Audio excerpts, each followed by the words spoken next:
Salut à tous, salut à toi. Aujourd'hui, je voudrais vous parler de la joie, la situation d'évitement et le sentiment de culpabilité.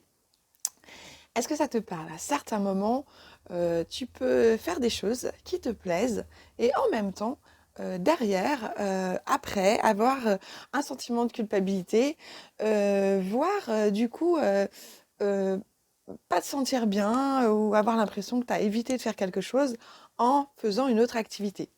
Pourquoi je vous dis tout ça? J'avais envie de vous parler de la situation de Sophie. Alors Sophie, c'est pas son vrai prénom et c'est juste pour garder la confidentialité de tous mes accompagnements.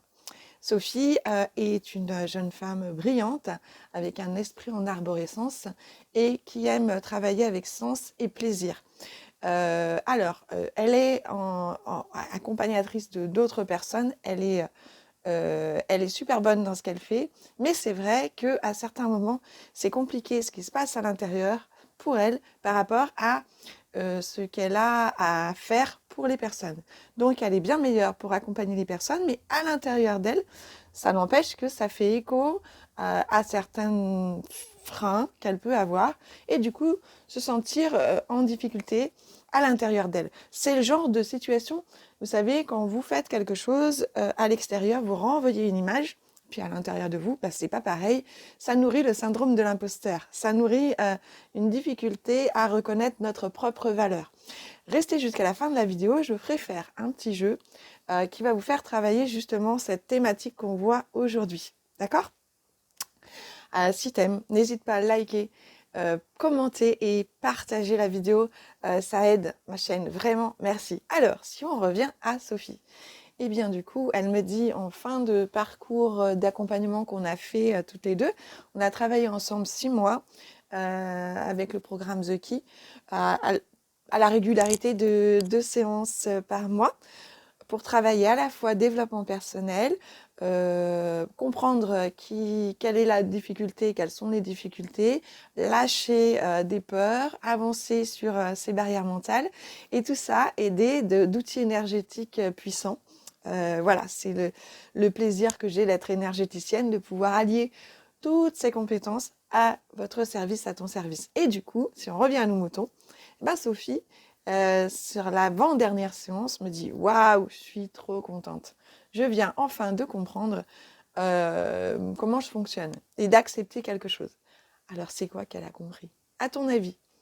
Eh ben, c'est tout simplement qu'à certains moments, Sophie, quand elle travaille et qu'elle doit faire des choses, elle a des freins du style ah là là, il faut que je fasse ça, mais je mets du temps à augmenter en compétences pour faire cette chose administrative. C'est dur pour moi. Et puis, j'ai plein d'idées, tout ça, mais du coup, ben, j'ai du mal à m'y mettre. Puis quand je me mets dans quelque chose, ben, j'ai du mal à lâcher. Et du coup, à certains moments, plutôt que de s'y mettre parce que ça va être super galère, ben, qu'est-ce qu'elle fait? Ben, elle va faire autre chose pour se détendre parce que ça va lui faire du bien. Et jusqu'à maintenant, c'était de se dire, ben, j'en ai marre parce que je fonctionne comme ça, donc ben, quand j'ai pas envie, ben, je fais autre chose. Puis du coup, ben, je me sens super pas bien parce que j'ai pas fait ce que je devais faire. Puis quand je fais ce que je fais, ben, c'est trop long. Après, ben, je sais dans ma tête tout ce que j'ai d'autre à faire et c'est compliqué. Alors, Sophie vient de se rendre compte que c'est super important pour elle de prendre du plaisir. Et que, en fait, à côté de ça, quand elle en prenait, même si c'était pas le bon moment, elle culpabilisait. Et elle a décidé, enfin, je suis trop contente, parce que ça fait un moment qu'on travaille dessus. À certains moments, on sait certaines choses, mais on n'a toujours pas décidé de s'en servir. Et se dire, ça y est, je suis forte de ça, j'ai compris ça, j'ai travaillé avec des thérapeutes, j'ai compris ça, et maintenant, j'y utilise dans ma vie, j'arrête de me dire, ah, je sais, mais je le fais pas.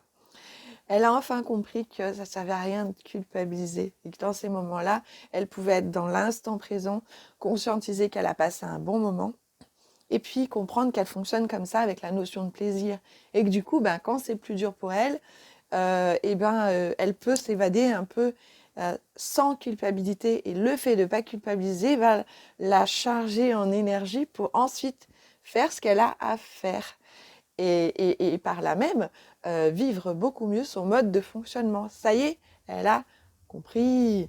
Donc je vous invite vraiment à pouvoir comprendre ce genre de choses. Donc je vous explique. vous pouvez faire ce jeu-là, qui est le suivant. Ça va être tout simple, ça va être de réfléchir quelles sont les tâches qui sont un peu compliquées pour vous. Et qu'est-ce que vous avez mis en place, ou qu'est-ce que vous mettez en place, qu'est-ce que vous avez l'habitude de faire pour les éviter. Voilà. Et du coup, ça va être intéressant pour vous de réfléchir à, bah voilà, ça, j'aimerais vraiment, pour m'y mettre, c'est super dur. Vous reprendrez la vidéo, parce que là, je vous l'explique, il ne faut pas qu'elle soit trop longue. Vous la reprenez, et comme ça, vous prenez le temps de réfléchir avec une feuille, vous notez ça, et ça vous fait un exercice d'EDF perso que vous allez pouvoir utiliser pour vous. C'est cadeau, d'accord? C'est ce qu'on fait habituellement en séance, mais là, j'ai envie de vous l'offrir.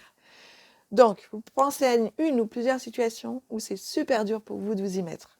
Ça, c'est l'étape 1. Vous les notez. Vous mettez un espace entre chaque situation si vous en avez plusieurs. Et ensuite, vous pouvez vous rappeler des situations concrètes. Ça peut vous aider. La semaine dernière, j'ai fait ça, si vous n'avez pas d'idée. Et puis, en fait, j'ai pas réussi à le faire parce que du coup, tiens, je suis allée faire ça, ça, ça ou ça. Vous notez ce que vous avez l'habitude de faire ou ce que vous avez fait la semaine dernière plutôt que de faire ce que vous aviez à faire. Deuxième chose, pour chaque chose que vous avez évitée.